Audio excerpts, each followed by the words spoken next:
Dear students, welcome to my channel. आज जिस topic के बारे में हम बात कर रहे हैं उसका नाम है वोल्टेज शंट फीडबैक एम्पलीफायर। तो लास्ट वीडियो में हमने डिस्कस किया था वोल्टेज सीरीज फीडबैक एम्पलीफायर, जिसमें हमने देखा था कि जो ये वोल्टेज और शंट वर्ड होते हैं, ये बेसिकली जो शंट वर्ड होता है ये हमारा इनपुट साइड के लिए होता है और वोल्टेज जो वर्ड होता है वो आउटपुट साइड के लिए होता है। तो ये जो वर्ड है ये क्या रिप्रेजेंट करता है, मिक्सिंग को, और ये वर्ड क्या रिप्रेजेंट करता है, सैम्पलिंग को। तो इसके बेस पर अगर हम ध्यान से देखें तो मिक्सिंग हमारी दो टाइप की होती है, सीरीज और शंट। तो लास्ट टर्न पे हमारा क्या था, वोल्टेज सीरीज था, तो वहाँ पर हमने वोल्टेज सोर्स लगाया था और एक सीरीज सर्किट बनाया था। जबकि यहाँ पर हमारे क्या नाम है, शंट है, तो हमें क्या लगाना है, करंट सोर्स, और हमें एक पैरेलल सर्किट बनाना है जिसमें करंट क्या होगी, डिवाइड होगी। तो हमारी टोटल करंट जो आई है उसके दो पार्ट में डिवीजन होगा। एक तो इनपुट करंट आई जो हमारे एम्पलीफायर में चली जाएगी, और एक जाएगी फीडबैक पाथ में जिसको हम नाम देंगे आई। उसके बाद में कल लास्ट टर्न पे जो हमारा डिस्कस हुआ था, जो टॉपिक था वो वोल्टेज सीरीज, उसके अंदर वोल्टेज वर्ड जो था वो कॉमन था, उसमें भी था। तो वहाँ पर हमने आउटपुट साइड में नोडल एनालिसिस लगाई थी, जिसमें हमने ये कहा था कि जो अगर लोड रेजिस्टेंस के अक्रॉस अगर वी नॉट आउटपुट वोल्टेज है तो सेम वोल्टेज वो होगा, वो कैरी होगा फीडबैक एम्पलीफायर की तरफ। तो वो पार्ट हमारा सेम है, सिर्फ शंट की वजह से यहाँ पर करंट सोर्स लग गया है और पैरेलल सर्किट लग गया है जिससे करंट क्या होगी, डिवाइड होगी। अब हमारा टारगेट जो है वो यहाँ पर वो क्या होगा कि सबसे पहले हमारा जो सैंपल सिग्नल है यहाँ पर वो क्या है, वोल्टेज है। ट्रांसफर फंक्शन क्या होता है कि हमें आउटपुट पे क्या मिल रहा है, वोल्टेज, और इनपुट पे हमने क्या अप्लाई किया है, करंट। तो V अपॉन आई को हम क्या कहते हैं, रेजिस्टेंस। तो क्योंकि यहाँ गेन है तो यहाँ पर वर्ड हो जाएगा ट्रांस रेजिस्टेंस गेन। तो इसलिए इस एम्पलीफायर को हम पॉपुलरली किस नाम से जानते हैं, रेजिस्टेंस, ट्रांस रेजिस्टेंस एम्पलीफायर के नाम से। लास्ट टर्न पे जो था हमारा वोल्टेज सीरीज था, तो इनपुट पे भी वोल्टेज था और आउटपुट पे भी वोल्टेज था, तो उसमें हमारा वोल्टेज गेन था जिसको हमने ए वी से रिप्रेजेंट किया था। यहाँ पर हमारा क्या है, ट्रांस रेजिस्टेंस है, इसलिए हम उसको रिप्रेजेंट कर रहे हैं आर एम से। तो हमने लास्ट टर्न पे भी डिस्कस किया था कि जो दो पार्ट, इंपॉर्टेंट पार्ट जो हमारे को डेरिवेशन में निकालने होते हैं वो होता है इनपुट रेजिस्टेंस विथ फीडबैक और आउटपुट रेजिस्टेंस विथ फीडबैक। तो उसके लिए हम क्या करते थे कि जो एम्पलीफायर है, जो कि हमारा ट्रांजिस्टर है, उसको हम एच पैरामीटर मॉडल से रिप्लेस करते हैं। तो सेम काम हमें यहाँ करना है। तो जो हमारा पहला डेरिवेशन है इनपुट रेजिस्टेंस विथ फीडबैक, उसके अंदर हमने क्या किया है कि वहाँ पर भी हमने आर आई लगाया था और वी आई लगाया था।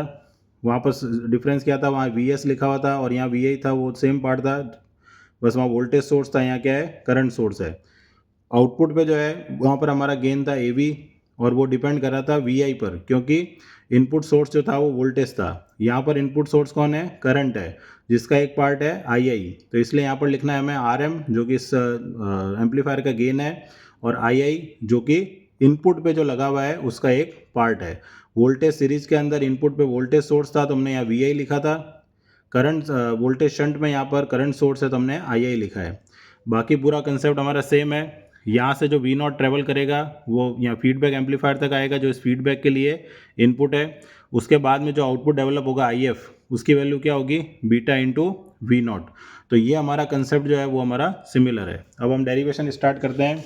तो सबसे पहले, क्योंकि यहाँ पर दो रेजिस्टेंस होंगे, एक होगा इनपुट रेजिस्टेंस विथ फीडबैक और एक होगा इनपुट रेजिस्टेंस विदाउट फीडबैक। तो आर आई हमारा क्या होगा, विदाउट। तो आर बराबर क्या होता है, वी अपॉन आई, और क्योंकि इनपुट है तो आई आई लगा देना। आर आई एफ के लिए हमें क्या करना है, हमें सोर्स कौन सा लिया वो देखना है। तो यहाँ पर हमारा करंट सोर्स है एज ए इनपुट, तो हमें यहाँ क्या लिख दिया, आई एस। तो डिफरेंस क्या हो गया कि विदाउट फीडबैक में आई आई लिखना है और विथ फीडबैक में आई एस लिखना है। अब आई एस क्या था हमारे पास, आई एस जो था वो दो पार्ट से बना हुआ था, आई आई प्लस आई एफ।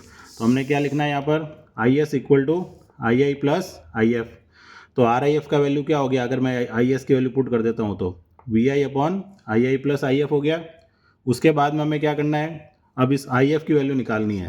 तो आई एफ की वैल्यू अगर हम यहाँ से देखते हैं तो आई एफ की वैल्यू हमें क्या मिलेगी, बीटा इंटू वी नॉट।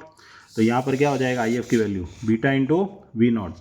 अब हमें वी नॉट की वैल्यू निकालनी है। तो वी नॉट की वैल्यू निकालने के लिए हमारा जो इनपुट सर्किट होगा उसको हमें देखना है।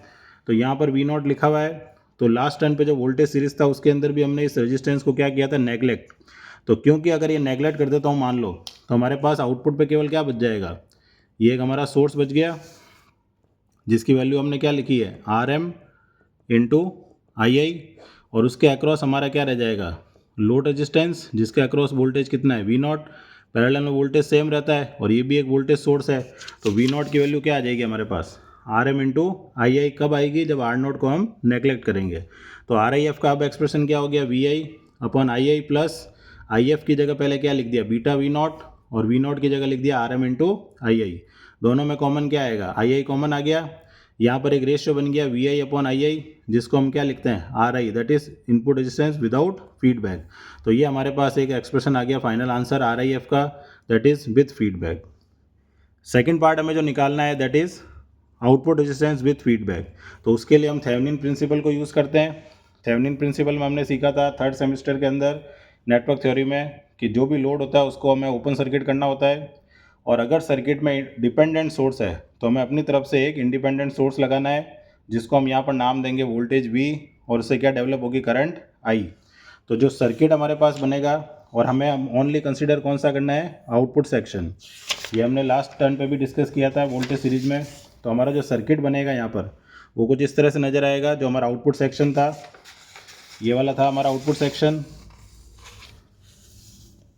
ये वाला, जिसके अंदर तीन पार्ट थे, R M I I, R not और आर एल। यही हमें यहाँ पर ड्रॉ करना है केवल, ठीक है।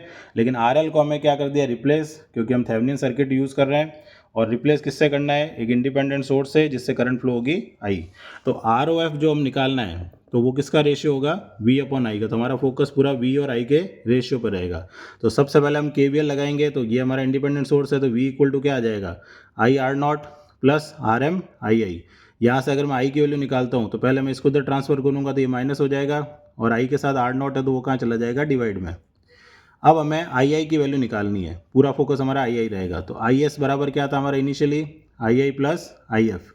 आई एस हमारा कहाँ पर होता है, इनपुट साइड में, और क्योंकि यहाँ पर हम केवल कंसिडर क्या कर रहे हैं, आउटपुट पार्ट, तो आई एस की वैल्यू क्या होगी, जीरो। तो आई एस अगर जीरो हो जाता है तो क्या बचेगा हमारे पास, I plus I F equal to zero. तो आई की वैल्यू क्या होगी, माइनस आई एफ। अब आई एफ की वैल्यू हमें निकालनी है, तो माइनस आई एफ यहाँ रख दो, तो माइनस माइनस क्या हो गया, प्लस। अब आई एफ हमारे पास जो पिछले बार पार्ट में निकाला था हमने, अगर यहाँ ध्यान से देखें तो आई एफ यहाँ क्या आएगा, बीटा वी नॉट। अगर यहाँ वी नॉट होता है तो यहाँ वी नॉट है नहीं, यहाँ वी नॉट की जगह कौन है, वी है। तो यहाँ पर आई एफ की वैल्यू क्या हो गई, बीटा इंटू वी। तो यहाँ बीटा इंटू वी पुट कर देंगे। अब दोनों में क्या कॉमन आ गया, वी कॉमन आ गया। हमें किसका रेशियो चाहिए, वी अपॉन आई का। तो आई नीचे जाएगा, आर नॉट ऊपर जाएगा, और ये नीचे आ जाएगा। तो वी अपॉन आई को हम क्या कहते हैं, आर ओ एफ। तो ये हमारा क्या आ गया, आउटपुट रेजिस्टेंस विथ फीडबैक। तो अब हम यहाँ पर एक कंक्लूजन निकाल सकते हैं। तो इनपुट रेजिस्टेंस विथ फीडबैक का हमारा आंसर आया था ये वाला, ये आया था, जिसमें ये फैक्टर कहाँ है, नीचे की तरफ है, और आर ओ एफ में भी ये फैक्टर कहाँ है, नीचे की तरफ है। इसका मतलब क्या हुआ कि इनपुट रेजिस्टेंस और output resistance with feedback voltage shunt में क्या होते हैं, डिक्रीज, क्योंकि डिनोमिनेटर इंक्रीज हो रहा है। तो ये भी हमारा कंक्लूजन हो सकता है। तो आशा करता हूँ वीडियो पसंद आया होगा। मिलते हैं नेक्स्ट वीडियो में। Till then good bye.